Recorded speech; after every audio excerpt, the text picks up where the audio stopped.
I am very delighted to introduce Ms. Jill Harris, who is a passionate and experienced yoga teacher and therapist. Yoga has been a guiding force in her life since early 20s, shaping her journey both personally and professionally. She completed her 500-hour teacher training in 2004 and further deepened her expertise with the 1,000-hour yoga therapy training in 2021, both within the Krishnacharya lineage. In addition to teaching group classes and individualized yoga therapy at her studio in Ocean Grove, she has been actively involved in research projects aimed at exploring the benefits of yoga for mental and physical health. Notably, she designed and led a yoga protocol for anxiety and depression as a part of a research project with Deakin University in 2019. More recently, she participated in the Happy Study, a 3-year research trial on yoga as a pain management intervention for women with endometriosis, which has just concluded. Her upcoming challenge involves initiating a trial on yoga therapy for eating disorder clients in collaboration with the Barwon Health in Geelong, Victoria. 500-hour teacher training program and a certified level 1 iRest Yoga Nidra meditation teacher, she is committed to sharing her knowledge and passion for yoga with others.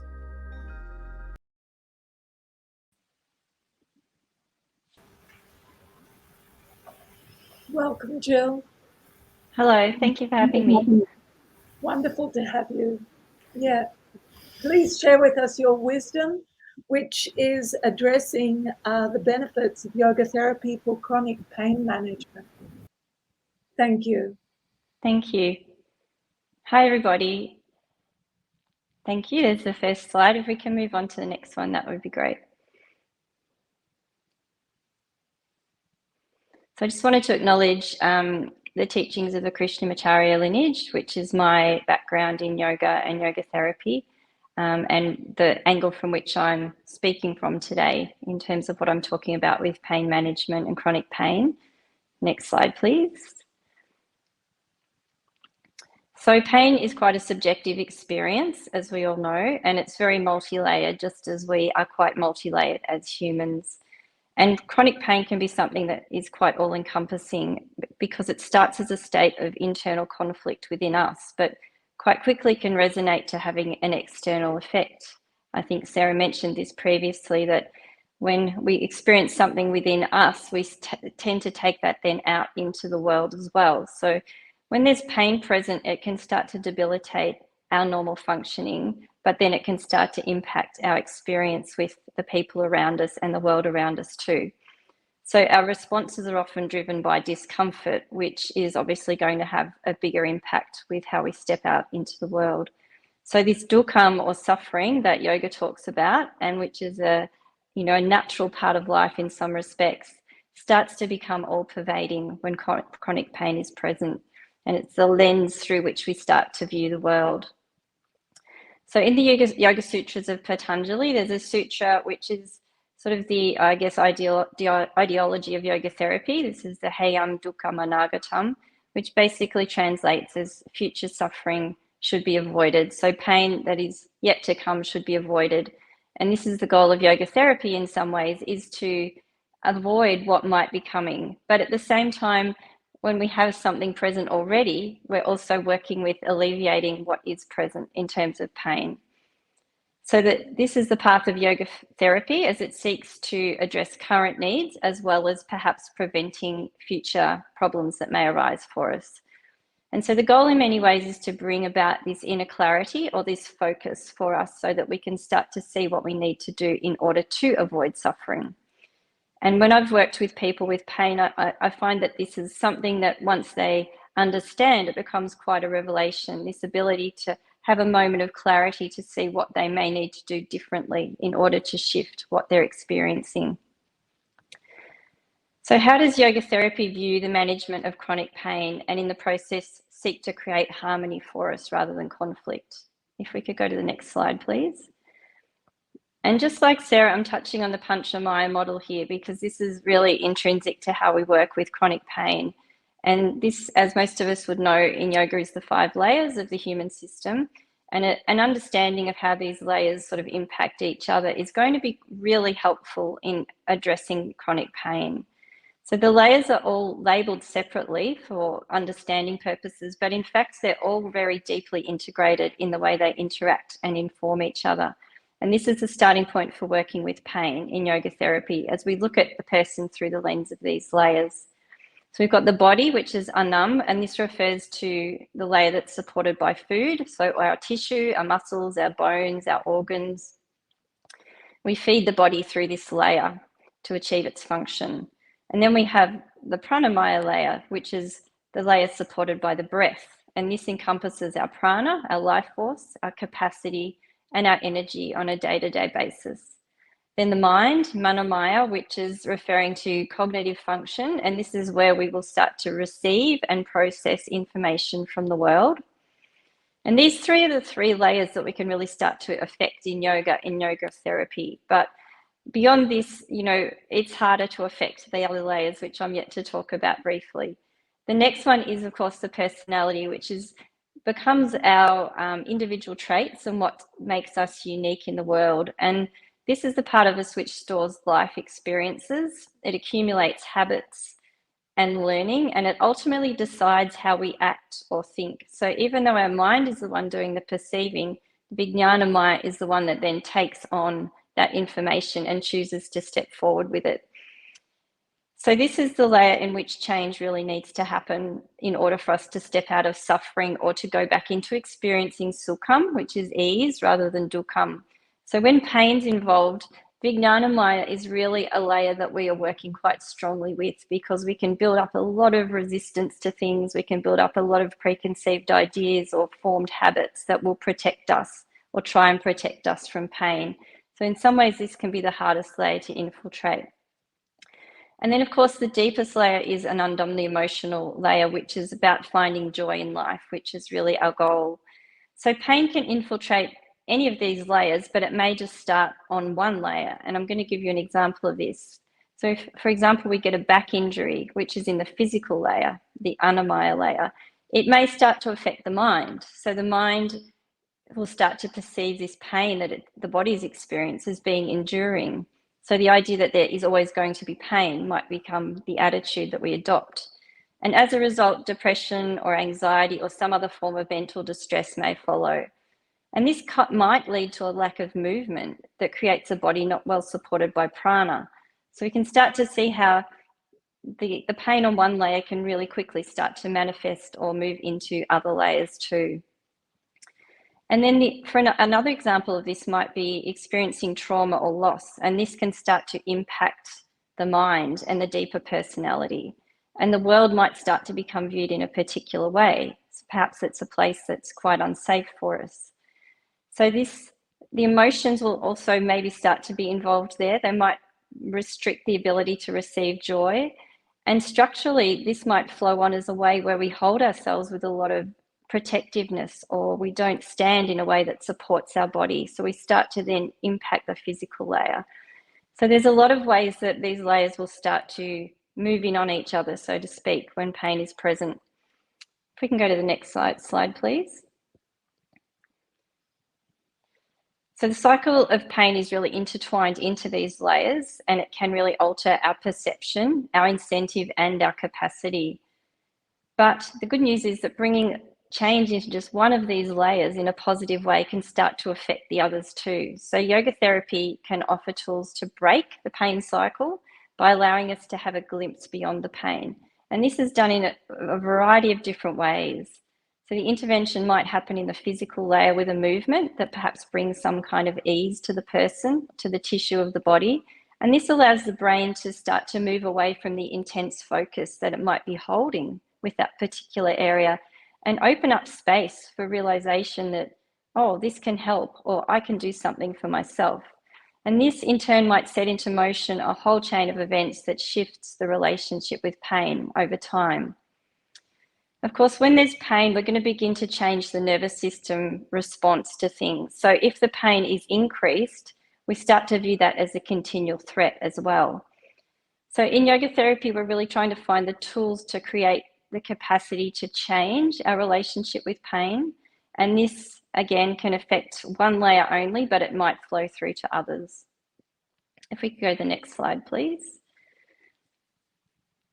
So Sukham is the goal really here, ease. Sthira Sukham is one of the main sutras of the Yoga Sutras, and it does refer to the physical body primarily, but we can think about this in a pain context as well, is that we're always trying to come back to this idea of having ease in our bodies. And when the pain is chronic, it can be really challenging to find some sort of peace. So if we're unable to experience peace, the world around us and our responses will start to flow on as being quite chaotic or fearful, as I mentioned earlier. So we can have the next slide, please. And this starts to come about a little bit through this confusion. And again, this is from the Yoga Sutras, this idea that we find this dichotomy between Purusha and Prakriti, two very different things. We begin to mistake what is impermanent for what is permanent. And Purusha being that which is permanent, unchanging, Prakriti being that which is changing. And Prakriti is the physical manifestation of our entire world and the 5 layers of our own human system. So all of this represents Prakriti, which means all of it is changing. So there's a lot of integrating that's constantly going on for us on a physical and also emotional and mental way in accordance with the life experiences that come at us. So pain is also a manifestation of Prakriti, and it has change, it moves, it's got feeling. Pain can have different feelings attached to it, and it can really occupy the mind and impact the movement of the body. It can also restrict space, and this is the one thing I find when I've worked with people with pain, is that there's a feeling of a lack of space. And this can feel permanent often, that there just can't be space present. And this is where yoga therapy can start to help when we interfere with that tightness or that restriction and start to create space for people. And this is what gives hope for us.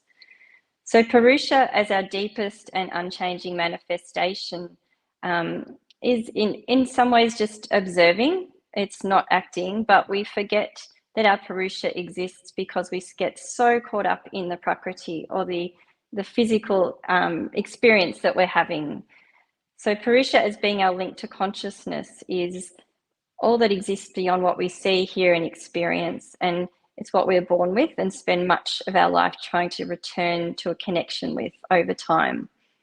In yoga, there's many names for it: Drashtra, the seer, Brahman, Chit.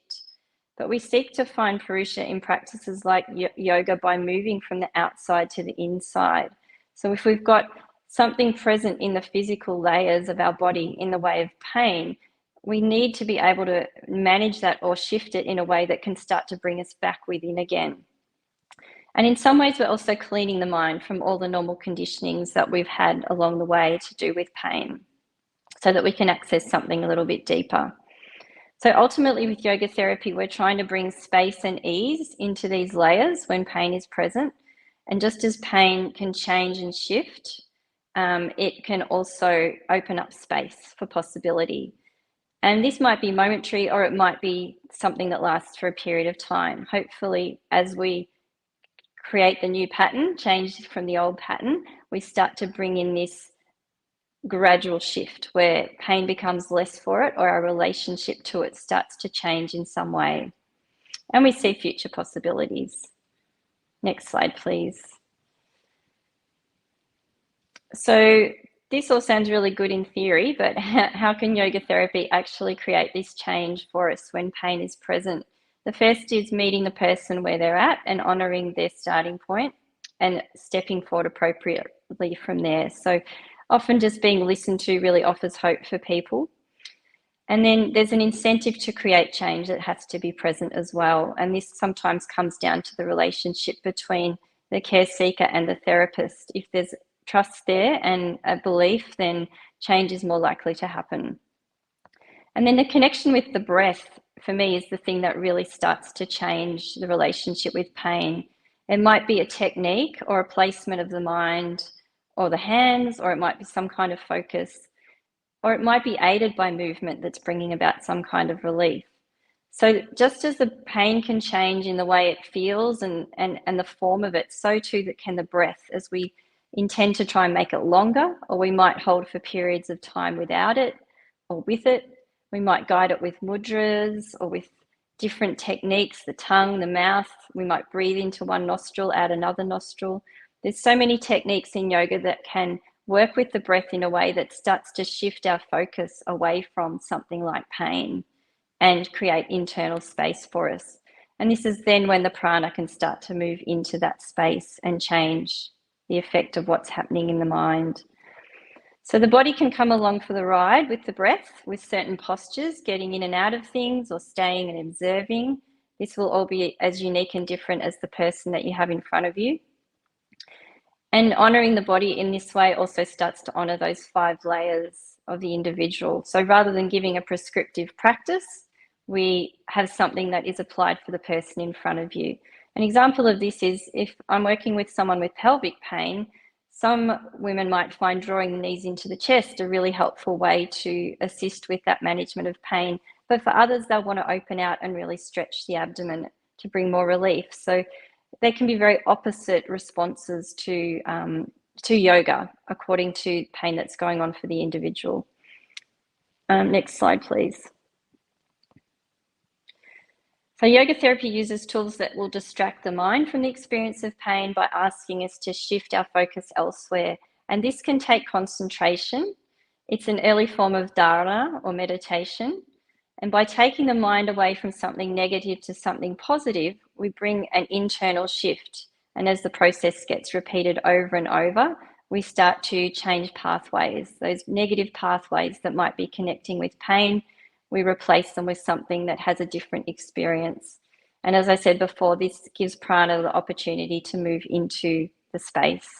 And prana is the expression of purusha, that deeper internal self. So when we allow prana to move to where it needs to go, we tap into that deeper understanding of ourself. Next slide, please. So in this process, a small amount can go a long way, and we're not asking someone to climb from the ground floor to the top floor quickly, but rather take just one step at a time. Sometimes we might linger on one step for a period of time. Maybe sometimes we go a little bit backwards, but we've always got the goal of climbing gradually up the stairs. So although the goal of yoga therapy ideally is curative and not just symptomatic, the process will start with alleviating symptoms so that a deeper capacity can be explored over time. And gradually a person can see the possibilities beyond pain and take some well-informed and careful steps to journey there. So desire and capacity are going to be really big parts of this, and each person will step into the process differently. Next slide, please. So ultimately, we're aiming to guide them with greater awareness and the ability to do something for themselves, that self-empowerment, and give them that change from dukkham to sukham. Thank you. Thank you very much, Jilji. May I join by Kerinji and Patricia ji to thank you. Yeah, thank you so much, Jill. It was such an informative talk, so dense with information, and wonderful thought that the pain is contained within the Prakriti. I had never thought of that, but a very concise and well-researched area that is obviously close to your heart. I'm going to sit down from the MC position for just one talk, and I'm going to step into something close to my heart, which you touched on, which is the breath work. So without further ado, I'd just like to thank you once again, Jill. Thank you. For such a wonderful talk. I would like to thank Ms. Robin Henwood for coming onto the platform of United Consciousness. Thank you so much.